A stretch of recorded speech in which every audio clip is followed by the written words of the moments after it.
今天呢，我们来做明天早餐的哦。今天要做一个非常厉害的鲍鱼粥，萝卜丝、新鲜的竹笋丝、香菇丝、虾皮，还有鲍鱼汁。好，来，那我们现在呢，直接来开始哦。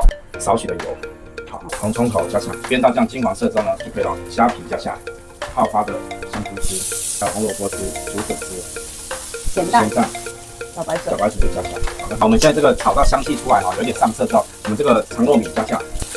两种米对，因为原糯米加下来的话呢，它的稠化会比较好。我们现在把这个米加下来之后呢，炒一下。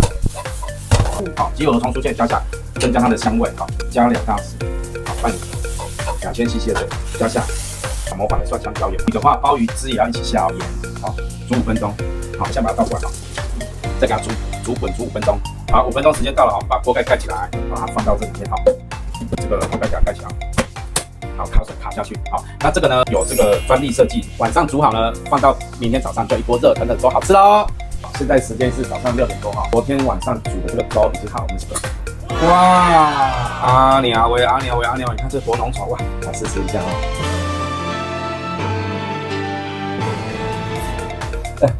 这样鲍鱼还是 Q 的，那个温度，整锅正好超烫的，保温效果超好，鲍鱼的鲜味。